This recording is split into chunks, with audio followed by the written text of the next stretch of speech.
diffuseurs et éditeurs de presse du Sénégal pour donc faire face à cette crise. Une résolution a été adoptée ce dimanche avec un plan d'action bien défini. Ce lundi, le patronat va publier un édito qui expose les difficultés rencontrées par les entreprises de presse. Pour le mardi, ce sera une journée sans presse. Le reportage de ce soir braque ses projecteurs sur les adeptes du marché noir, communément appelés marketman au Sénégal. Ils occupent tous les jours les artères des routes, exposant ainsi leur téléphone portable. Ils font l'objet de plusieurs préjugés et sont souvent traités de voleurs. Comment vivent-ils ce métier? Sont-ils fiers de l'exercer? Pour répondre à ces questions, une équipe de la rédaction s'est rendue à Keur Massar, un des points de ralliement de ces marketman de la capitale. Clap de fin pour les Jeux Olympiques Paris 2024. L'événement sportif a baissé ses rideaux ce dimanche après 2 semaines de compétition dans toutes les disciplines sportives avec 125 médailles. Les États-Unis finissent à la première place du tableau. La Chine occupe la deuxième avec 91 médailles. La France, pays organisateur, quant à elle, a fini à la 5e place avec un total de 64 médailles. Voilà pour le sommaire. Le développement, c'est dans une poignée de secondes.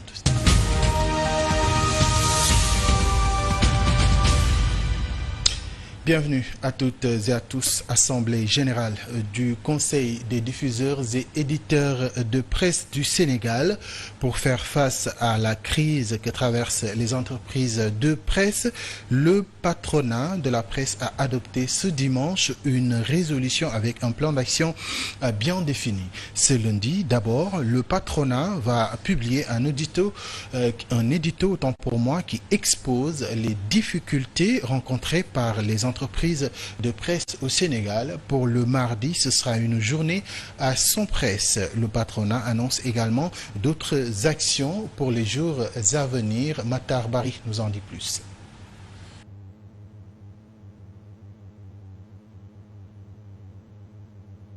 Nous y reviendrons. Nous allons en tout cas poursuivre avec cette association dans son différent, donc avec le Premier ministre Ousmane Sonko. Madiambal Diagne peut compter sur le soutien du CEDEPS. Le patronat de la presse a décidé d'apporter son soutien au patron du journal Le Quotidien après la plainte déposée à son encontre par les avocats d'Ousmane Sonko. Mamadou Ibra Kane, qui estime que le Sénégal ne doit pas être un État policier, considère que Madiambal Diagne a le droit de se prononcer sur toutes les actualités du pays.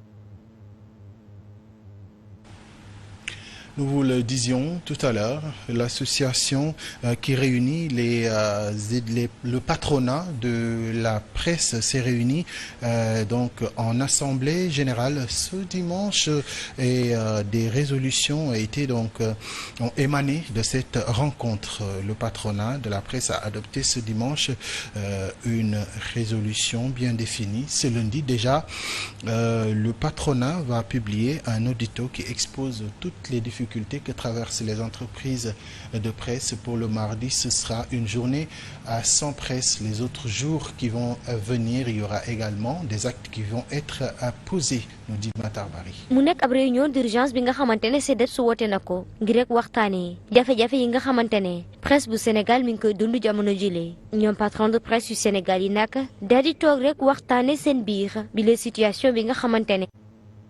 Toutes nos excuses donc pour ce mauvais élément, nous y reviendrons dans nos prochaines éditions. Alors nous allons revenir donc sur les échauffourées qui ont opposé hier des jeunes de Ouakam aux forces de l'ordre. Les FDS ont empêché la tenue d'un point de presse convoqué dans le but d'exposer les problèmes auxquels la commune de Ouakam est confrontée.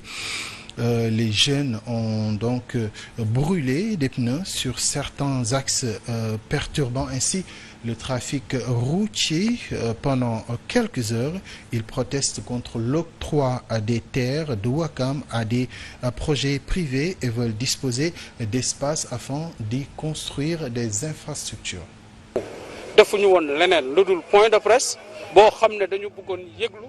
Nous voulions seulement organiser un point de presse pour attirer l'attention des nouvelles autorités sur les problèmes que rencontre la commune de Ouakam, comme nous l'avions fait le samedi passé. En 2013, nous avions rencontré l'ancien chef de l'État Macky Sall pour trouver des solutions pouvant désencombrer Ouakam. On avait même proposé la construction d'une route allant de la cité avion jusqu'à la VDN. Nous avons l'espace pour aménager cette voie. Mais jusqu'ici, rien n'a été fait. Un CRD a été organisé avec le gouvernement de l'époque. Nous avions demandé aux autorités de nous construire une école et d'autres infrastructures sur l'assiette foncière abritant l'école nationale des officiers de la gendarmerie. Nous rappelons au gouvernement ses promesses. Ces terres nous appartiennent. Ça appartient à nos aïeux. C'est eux qui avaient permis à l'État de les réquisitionner. Si l'État n'en a plus besoin, il faut qu'il nous les rende parce que nous en avons besoin. Nous avions l'intention d'évoquer tous ces sujets au cours du point de presse. Mais malheureusement, les choses ont dégénéré. Les forces de l'ordre ont réprimé la foule. Et malheureusement, ça a dégénéré parce qu'on est juste passé devant eux pour que nous diapossions et que ils n'ont pas pu supporter. Nous prenons la direction de Thiès. L'Association des maires du Sénégal s'est réunie pendant 2 jours dans la capitale du Rail pour discuter sur les défis auxquels ses membres font face. La nomenclature budgétaire jugée obsolète était au cœur des échanges. L'occasion a été également saisie pour statuer sur la question du découpage administratif. Suivons à ce propos les explications d'Oumar Ba, président de l'Association des maires du Sénégal. Il y a un plan d'aménagement et de développement du territoire qui est en gestation, qui a été déroulé de manière inclusive et participative, qui a tenu en compte ces contraintes des villes, anciennes communes qui sont entourées par des communes et qui étouffent. Je pense que l'ANAT est sur le terrain au moment où je vous parle pour pouvoir approfondir en tout cas ces questions, puisque quand on doit redécouper, il est important de le faire avec les populations, de le faire avec les acteurs pour éviter qu'il y ait en tout cas des contestations de part et d'autre.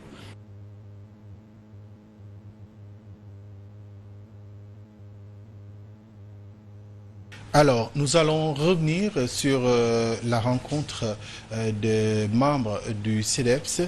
Alors, le patronat qui a décidé à partir de lundi, d'écrire un édito pour retracer toutes les difficultés que traversent les organes de presse. Mais pour le mardi également, il est donc prévu une journée sans presse. Les jours à venir seront également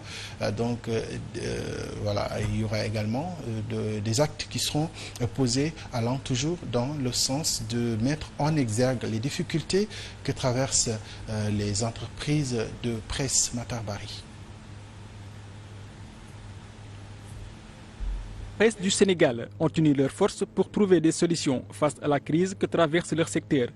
Après maintes tentatives pour entrer en contact avec les nouvelles autorités en vain, le patronat a adopté une résolution pour riposter face à la pression exercée par les gouvernants.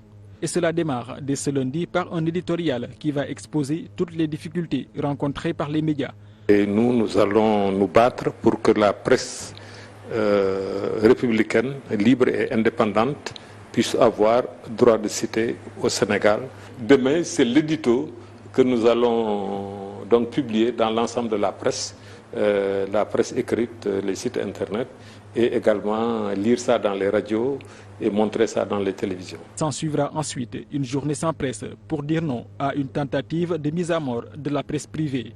Notre volonté, bien entendu, c'est que l'ensemble des médias, tous supports confondus, puissent respecter la journée sans presse. Maintenant, le Sénégal n'est pas homogène, le Sénégal n'est pas uni, libre aux médias qui considèrent que l'opportunité d'une journée sans presse n'est pas d'actualité, de ne pas respecter la journée sans presse. Mais les plus grands groupes de presse au Sénégal vont respecter la journée sans presse. D'autres actions sont prévues dans les prochains jours. Le patronat veut montrer à la face du monde la menace qui plane sur la presse et sur la liberté d'expression.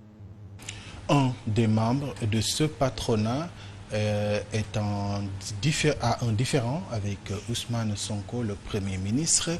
Nous allons donc avoir la réaction de Mamadou Ibra Kane qui manifeste le soutien donc du patronat à l'endroit d'un des leurs, Madiambal Diagne, qui a des difficultés avec Ousmane Sonko, et les avocats de ce dernier comptent déposer la plainte dès demain. Nous y reviendrons. Nous allons donc revenir à Ouakam et où donc des échauffourées ont eu lieu hier. Des jeunes de Ouakam qui se sont opposés aux forces de l'ordre de défense qui ont voulu empêcher la tenue d'une conférence de presse.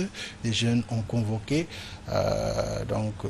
une conférence de presse pour exposer les problèmes liés aux difficultés que traverse la mairie. Nous avons donc nous les avons écoutés. Nous allons donc aller directement à Thiès pour parler de cette rencontre qui a réuni les maires du Sénégal pour parler des difficultés leur concernant, notamment le découpage administratif. Nous avons aussi suivi donc le président Oumar Ba. Alors place maintenant au reportage de ce soir qui porte donc sur les adeptes du marché noir, communément appelés marketman au Sénégal. Ils sont en majorité composés de jeunes. Keur Massar constitue l'un de leurs multiples points de ralliement. Ils y occupent tous les jours les artères des routes, exposant ainsi leurs téléphones portables. Les marketman sont souvent traités de voleurs ou de receleurs du fait que leurs téléphones volés se retrouvent souvent entre leurs mains. Comment vivent-ils ces préjugés? Sont-ils heureux d'exercer ce métier? Élément de réponse dans ce reportage signé Moussa Mané et Fali Diop. Sur les artères de la route, il est impossible de passer sans les apercevoir. Communément appelés marketman, leur travail consiste à revendre des téléphones portables déjà utilisés. C'est ici notre marché et nous rendons grâce à Dieu. Nous venons tous les jours ici exposer nos téléphones portables.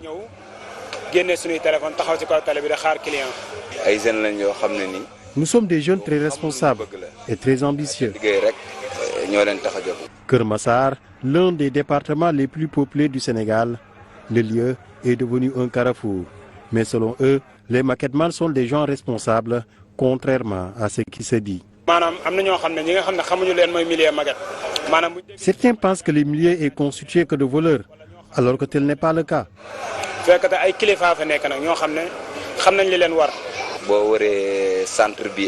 Si tu fais le tour du centre commercial, aujourd'hui tous ceux qui ont des magasins ont débuté par le métier de marketman.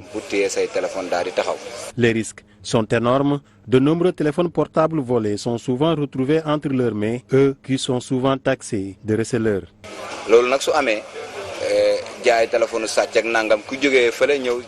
Nous exigeons de tous ceux qui amènent des téléphones portables à ce qu'ils nous fassent une décharge, la photocopie de la pièce d'identité et autres pièces.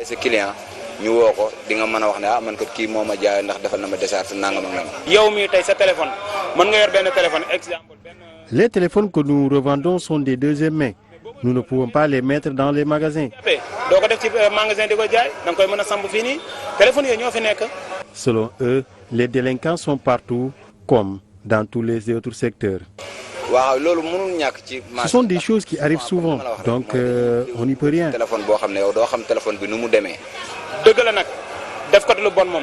C'est vrai que parfois ce n'est pas facile d'identifier les malfaiteurs, mais moi je pense qu'on ne doit pas généraliser. Parlons à présent du leadership féminin. Présidente de gouvernement scolaire au lycée John Fitzgerald Kennedy, capitaine de l'équipe de basket et en même temps majorette, Aïssatou Guène est un modèle de leadership féminin à devenir dans la vie scolaire. Après l'obtention de son baccalauréat, elle nourrit beaucoup d'ambition, tant sur le plan académique que sur le plan sportif. Son portrait nous est dressé par Mamadou Kanté et Papistem. Aux âmes bien nées, la valeur n'attend point le nombre d'années. Aïssatou est la preuve vivante de cette citation cornélienne. Présidente du gouvernement scolaire du lycée John Fitzgerald Kennedy, capitaine de l'équipe de basketball et majorette, elle a su bien allier toutes ses fonctions. À vrai dire, c'est pas difficile parce que chaque chose a son temps. Lorsque les études se mettent en place, on est obligé d'aller travailler. Tout est question de temps, comment gérer son temps, avoir un bon programme. Meneuse de jeu dans le terrain et dans les salles de classe, elle incarne un modèle de leadership féminine en devenir. On dit que la femme, elle ne peut pas tout faire. Et moi, j'essaie de prouver le contraire, en menant 3 choses en même temps et même faire plus. Comme maintenant, j'ai obtenu mon bac, je compte faire beaucoup plus de choses que je vais allier ensemble pour voir ce que ça va donner à l'avenir. Engagée et très courageuse, après son bac, elle se fixe déjà un nouveau objectif. Vu que maintenant, Internet et l'informatique et l'intelligence artificielle est vraiment le métier de l'avenir, donc moi je compte me focaliser sur le droit technologique, c'est-à-dire les lois sur l'intelligence artificielle. Stephen Curry, comme la surnomme ses camarades, elle nourrit aussi beaucoup d'ambition pour le basketball sénégalais. Le sport, c'est ma passion et j'ai vraiment un rêve que je veux réaliser, c'est-à-dire de jouer pour mon pays, le Sénégal. Et moi je me dis que si les Jeux Olympiques de 2028, j'y participe, je vais ramener la médaille. Après avoir rayonné au lycée John Fitzgerald Kennedy à une si jeune âge, Aïssatou ne compte pas s'arrêter de si tôt. Elle souhaite inscrire son nom dans l'histoire de ce pays. Après le lycée John Fitzgerald Kennedy, parlons d'une activité qui s'est tenue juste à côté du lycée Valdiodio Ndiaye, le reboisement de 50 000 arbres. Telle est l'ambition du maire de Kaolack en marge d'une cérémonie de reboisement organisée en face du lycée Valdiodio Ndiaye. Serigne Mboup a fait l'annonce de ce programme quinquennal qui va, selon lui, nécessiter le recrutement de plusieurs jeunes pour changer le cadre de vie de la ville. Voici ses propos. Mais la mairie de Kaolack a toujours travaillé dans cette dynamique parce que depuis 2022, on a mis en place Diapal Madiap, lequel il y a tout dedans pour le reboisement et aussi le nettoiement. Nous avons beaucoup travaillé à l'interne de notre conseil municipal. Actuellement, il y a un débat économique, et citoyen très clair, mais il y a plus de tiraillement entre moi je suis de tel parti, moi je suis de tel parti. Et donc aujourd'hui, je remercie l'ensemble des acteurs, en particulier le président de commission de reboisement et de l'espace vert. Et nous allons initier un programme de plus de 50 000 arbres. Nous avons budgétisé 36 millions, mais nous avons augmenté le budget l'année prochaine et de travailler. Maintenant, je demande à l'ensemble de la population de savoir que Kaolack est une ville reconnue mondialement et une ville existe depuis 1920. Donc aujourd'hui, c'est à nous de prendre notre propre préoccupation, de montrer ce qui est beau à Kaolack et de montrer et de réparer ce qui n'est pas beau à Kaolack. En tout cas, je remercie l'ensemble des personnes qui sont là et surtout l'armée, vraiment qui nous a mis forte. Vous avez vu l'inondation. Nous, on a travaillé avec l'armée qui est l'armée nation et en même temps eux-mêmes, très bientôt, vous allez voir, avec ce qu'on a, on va recruter des jeunes en cas de...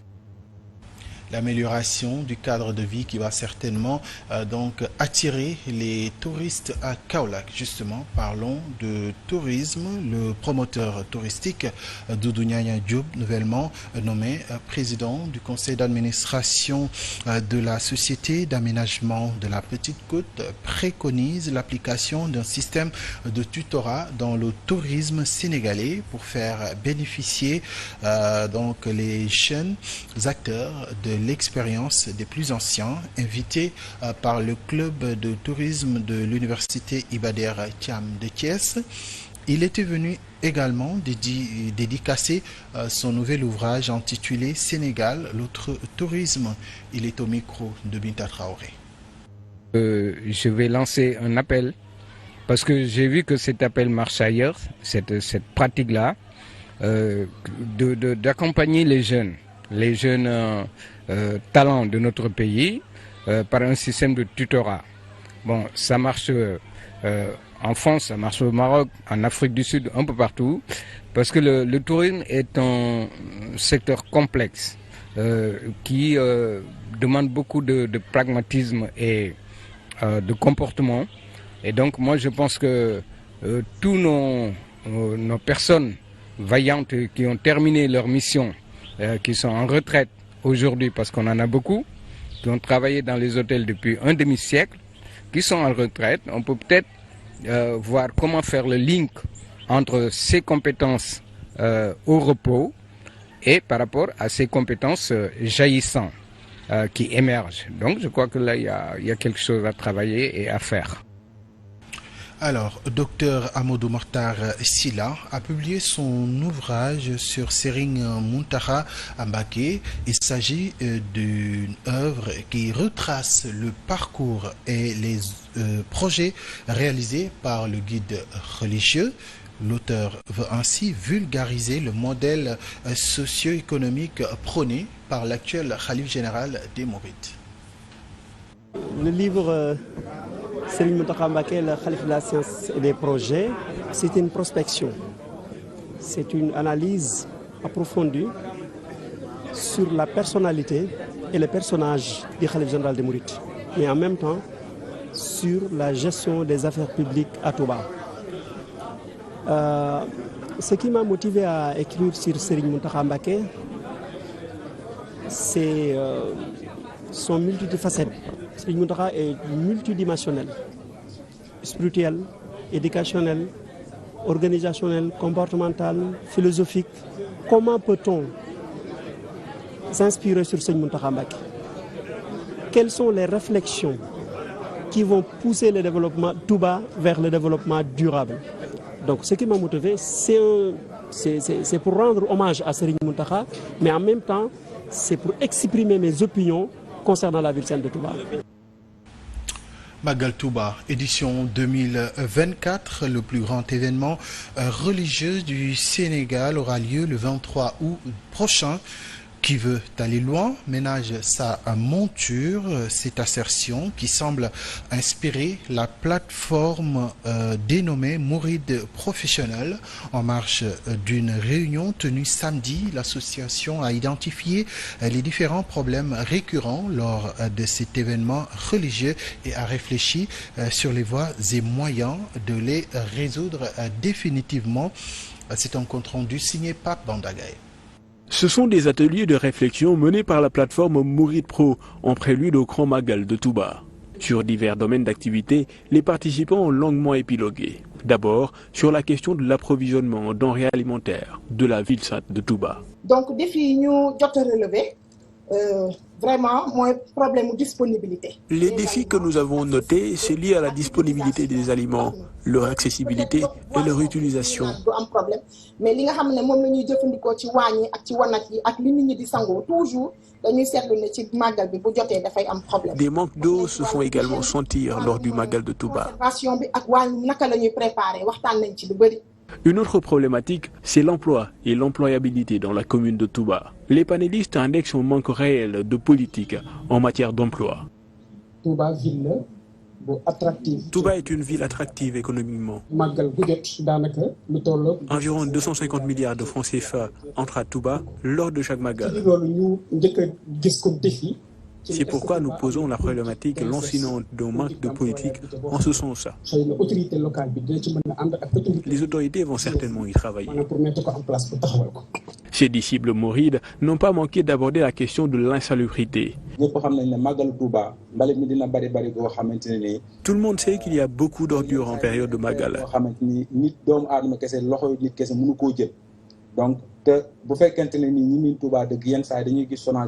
Et donc, il est indispensable que la SONAGED déploie plus de moyens pour nous aider à nettoyer la ville. Mais aussi les problèmes liés au transport au sein de la ville sainte de Touba. Les participants ont identifié des zones stratégiques impactées et proposé plusieurs solutions aux différentes problématiques soulevées. Des solutions qu'ils entendent soumettre aux autorités de la cité religieuse.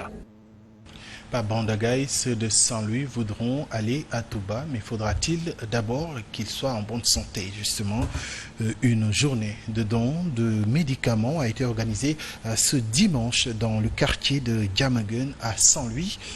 L'objectif, selon l'organisateur Ousmane Ndiaye, membre du mouvement MTN dirigé par Maritéou Niane, est d'aider les populations, surtout les plus démunies en matière de santé. Des médicaments, des médecins de l'UFR Santé ont également participé à cette importante journée. Je vous propose des réactions d'Ousmane Ndiaye, organisateur donc de l'événement, avec Chérif El Walid et Oumar Ndiaye. Pour nous, le MTN, le volet sanitaire est extrêmement important. C'est pourquoi, après avoir donné une consultation gratuite aux populations de Darou avec nos amis de PASTEF, nous voilà aujourd'hui au niveau de Diamaguène, un grand quartier populaire, avec la grande responsable conseillère municipale Ndeye Khadilo, pour donner à cette population des soins de qualité. Et vous pouvez le constater aujourd'hui. Il y a eu un rush extraordinaire des populations pour dire combien les populations ont souffert du régime de Macky Sall concernant la santé. Nous avons un seul hôpital, un hôpital régional en état de délabrement avancé. Un hôpital régional qui manque de plateau technique, malgré ces merveilleuses ressources humaines. À présent, un tour d'horizon de l'actualité internationale. D'abord en Ouganda, où le bilan de l'effondrement d'une vaste décharge survenue samedi 11 août dans la capitale ougandaise Kampala s'élève désormais à 12 morts. Puis au Soudan, le bilan des victimes des fortes pluies qui ont frappé de nombreux États du nord du Soudan a grimpé à au moins 70 morts. Et enfin en Gambie, l'ex-brigadier général Bora Koli, membre présumé des Djinigler, s'est rendu à la justice. C'est un travail de Djomambaye.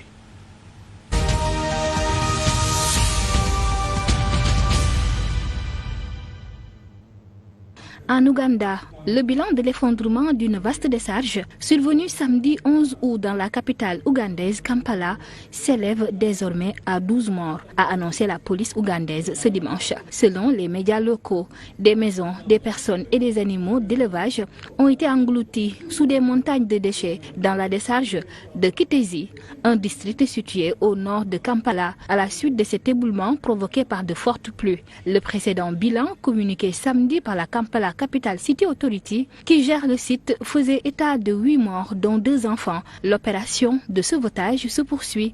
1000 personnes ont été déplacées par l'incident. Au Soudan, le bilan des victimes des fortes pluies qui ont frappé de nombreux États du nord du Soudan a grimpé à au moins 70 morts, ont rapporté ce dimanche 11 août les médias soudanais.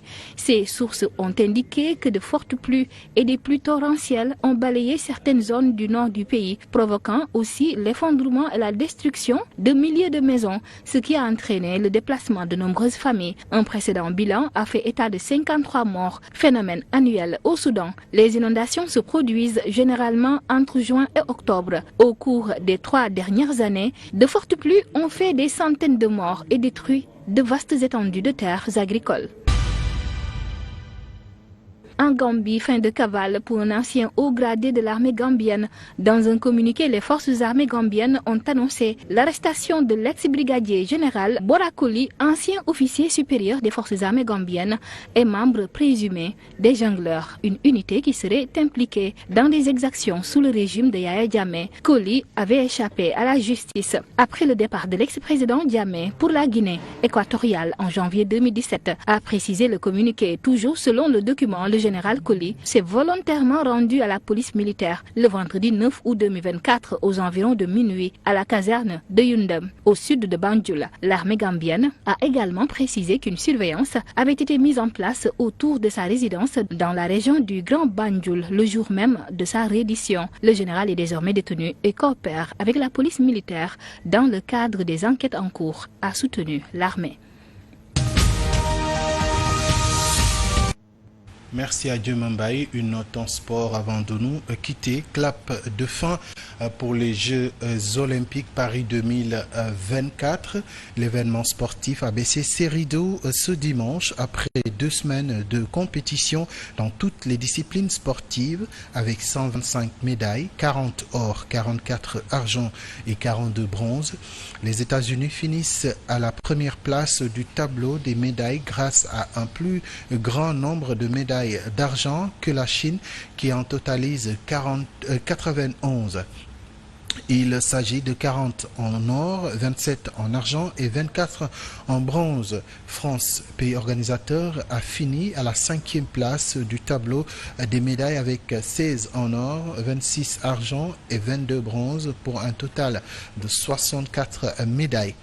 La France, qui a battu ses records de titres et 2 médailles, finit donc derrière les États-Unis, 91 en or, la Chine, 44 médailles en or, médaille d'or, le Japon, 20 médailles d'or et l'Australie, 18 médailles d'or. Le Sénégal, qui s'est fait représenter par 11 athlètes, n'a pas fait une bonne récolte. Les Lions, qui n'ont pas rugi, sont rentrés bredouilles.